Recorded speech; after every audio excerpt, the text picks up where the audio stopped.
Whoa, check it out. I'm in the cab of my ambulance and I'm in my office at the same time, and I can rotate my chair about 20 degrees, and that's it.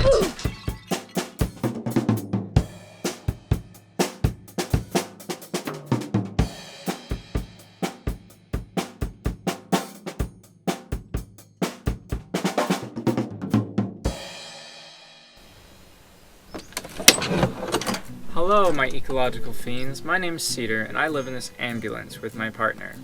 I write a lot of stuff, and I'm looking for a remote job. Now that we've pretty much stopped moving, I'm thinking about trying to make the cab of the ambulance into a writing space, and I would like to invite you to join me for that process. My two most viewed videos on YouTube are the video where I take out the seats in my Honda CR-V and the ambulance building song where we renovate the ambulance. So I'm hoping that y'all will eat this video up too. Let's take a look at what we got in here.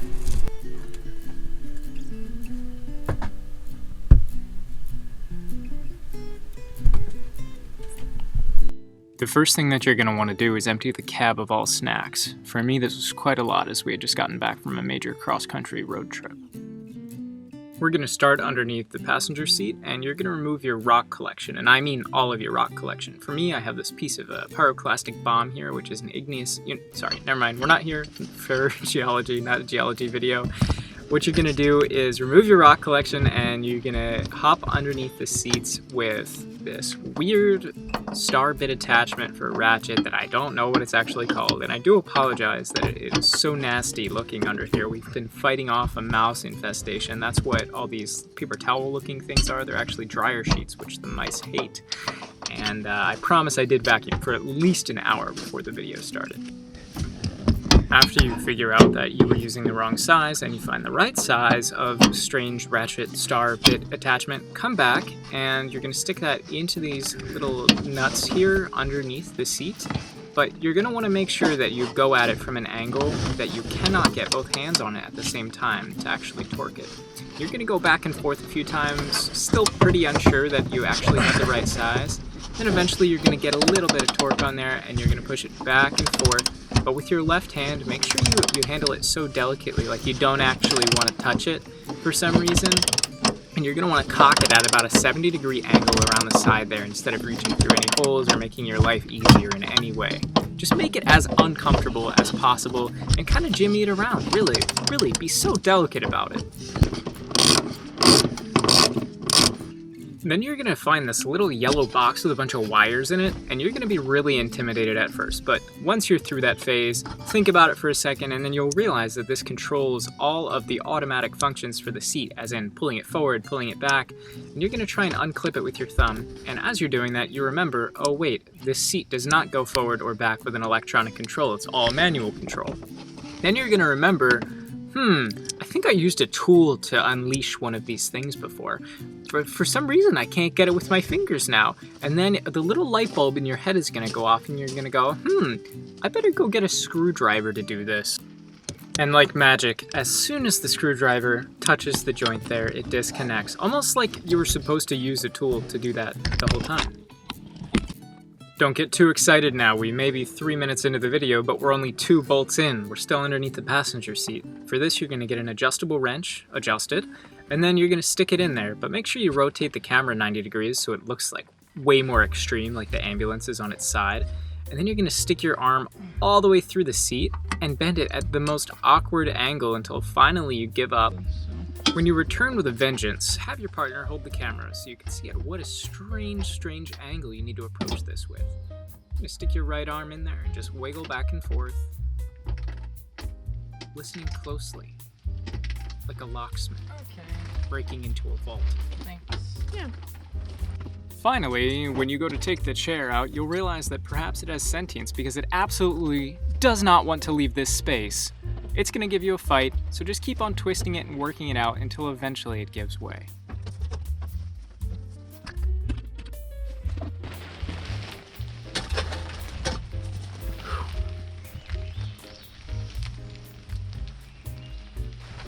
And with the passenger seat removed, it's time to climb inside and dissociate for about an hour.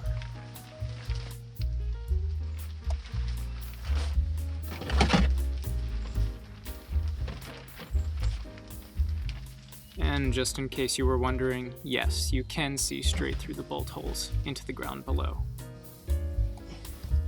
And with that revelation, we're going to climb under the ambulance and take a look at those bolt holes, because from the top we can see down, but oh yeah, from the down we can see up.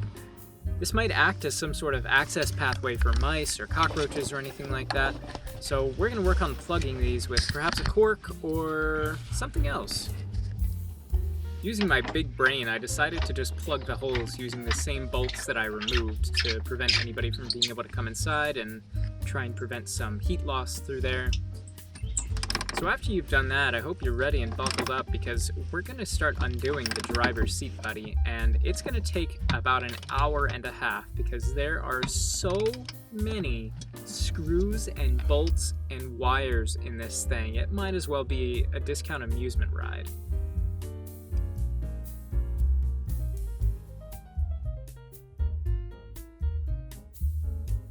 Then you're going to get your sharpest bushcraft knife, and just to show it who's boss, you're going to cut some wires with it.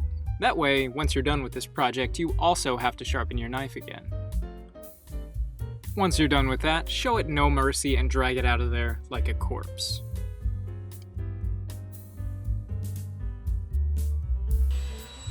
And now we do a quick round of vacuuming to pick up all the broken wires, mouse hairs, and other miscellaneous debris.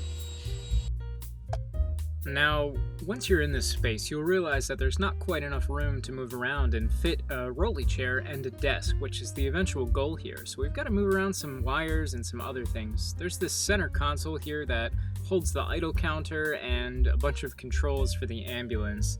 And what I'm going to do is I'm going to pull it out, disconnect the wires, and then reconnect the wires that I need to have. I'm going to do the same thing underneath the dash to free up some space over there, and the same thing behind the passenger seat.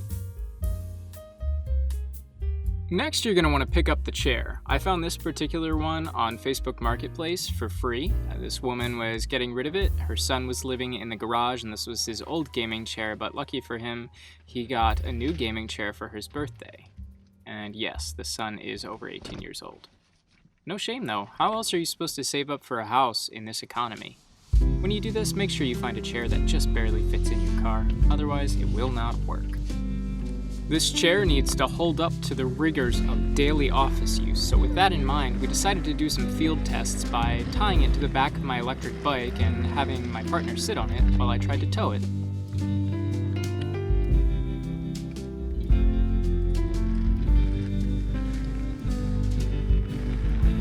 Given the age range and the main hobby of the chair's previous owner, I knew that a deep cleaning was in order. So I start with an air compressor here, and I'm going to blow out all these cracks and kind of awkward angles to get all of the Dorito crumbs out. And to my surprise, once I started doing this, the chair came out of hibernation and actually began to squeal with glee.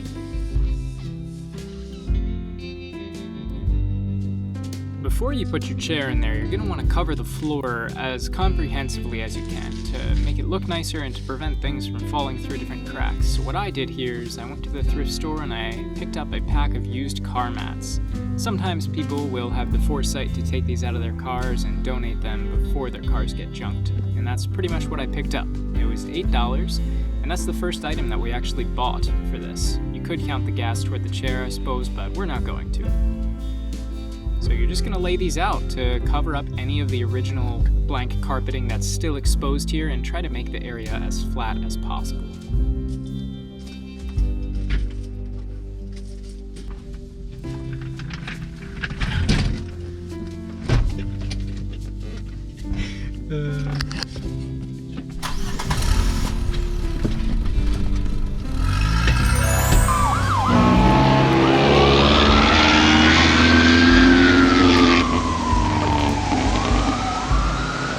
Once you're done daydreaming about racing the ambulance, you're going to get 2 rolls of tape. One of them is going to be a matte black Gorilla Tape, but you're going to want to make sure that you run out of this almost immediately. That way you can transition to regular old duct tape and have that nice contrast of colors. We're pretty much just going to seal up these holes and try and remain symmetrical.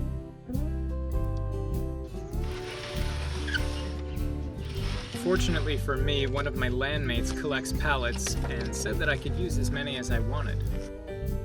So I sawed off the ends and then used a crowbar to separate the boards from the pallet frame itself.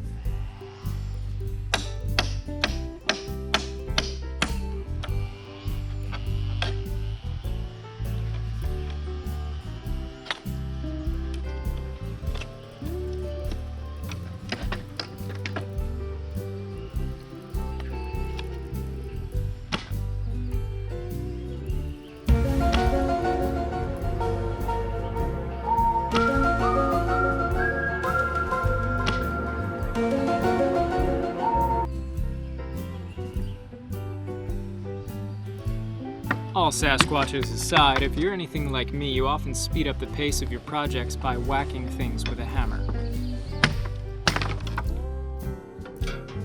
Once you have all the pieces removed that you'd like to cut, we're going to go over to the cutting area and no, we're not going to use a table. Why would we do that? Instead, we're going to precariously balance everything on top of a wheelbarrow.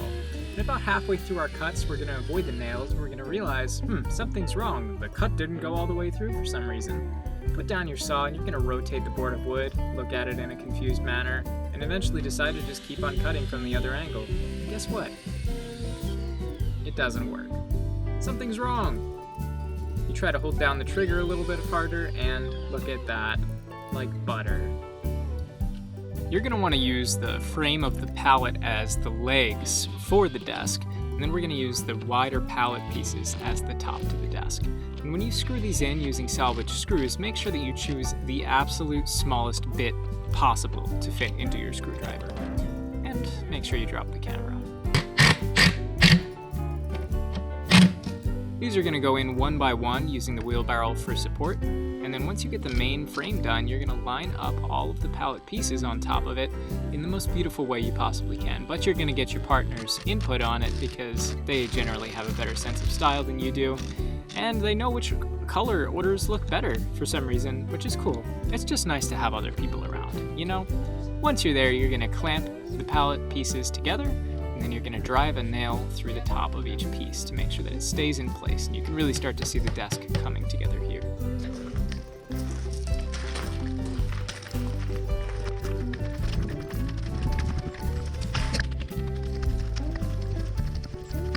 You're going to then carry the desk about a quarter mile down to the ambulance, and once you're there, you're going to express, and I will not say this lightly, a mountain of doubt about whether or not it's actually going to fit in there.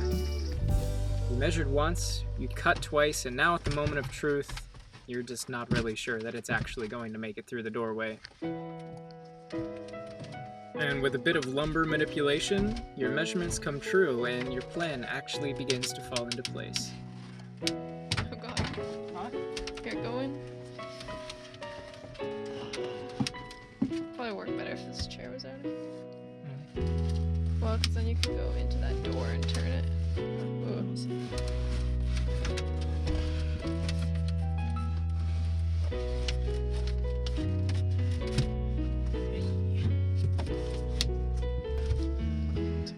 Done. Well, that door's still shut. Good job. Cool. How's it look? Very good. I began testing out the space by putting a junk old laptop on top of a collapsible bucket, but this quickly fell through. You see, the other side of the desk is designed to be used as a standing desk, and so I had the passenger door open to get some airflow, and the atmospheric pressure, I guess, was perfect for the bucket to collapse without any outside interference. So the bucket collapsed and the laptop fell out of the ambulance onto the ground and was totaled. If you want to see the very end of the life of this laptop, you can go watch my most recent freediving video, and at the end of the video, we shoot the laptop with my bow.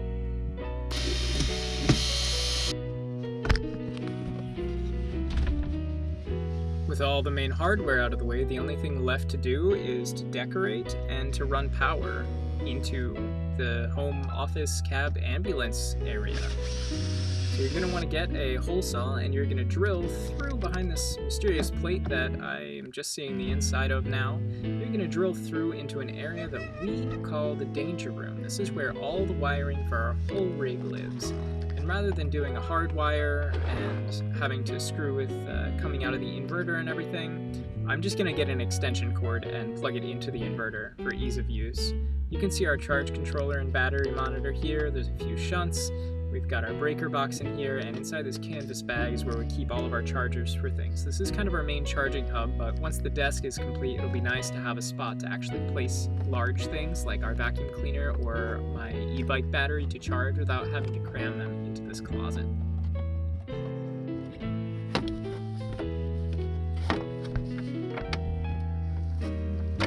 If you're not a creator on YouTube, you might not know this, but we can actually see the data and analytics as to how far in our videos people watch. And the trend is overwhelmingly going toward YouTube Shorts and TikToks, very short videos that repeat. And that's just really not my style. It's not artsy in my opinion, and it really restricts the creativity of what you can make and restricts the information that you can give, and it also feeds into short attention spans, which I'm so not into. So I want to commend you and thank you for making it this far into my video. That means you must have liked something, so please feel free to go check out the other stuff on my channel, and to reward you, I'm going to give you a short tour of the inside of here. In front of me here, after about 3 months, this is what I've settled on. Got my computer, my keyboard, and diffuser. And then back here, I've got just some storage and my guitar. If you want to see a more in-depth tour video of the office up here, I do have a separate video on that, and we also have ambulance tour videos where you can see the rest of the ambulance back here. You can see how we did it in the ambulance building song. That's my favorite video, one of my favorite ones to ever edit. And while you're here, I realized I never actually mentioned that I published my first book almost a year ago already. It's called The 21st Century Predator, Resilience for a Burning World. That's me on the cover. I made the cover, I made the whole book, figured out how to publish it, and edited it myself, wrote it all myself.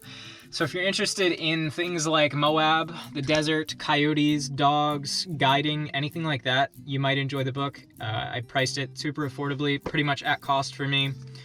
And if you want to go buy that, you can follow the link in the description, or you can go to my website and you can read a free chapter of it if you want. But it's about guiding in Moab, my guiding stories, and that's also mixed in with some prose that I wrote, and my master's thesis on coyotes is also in there.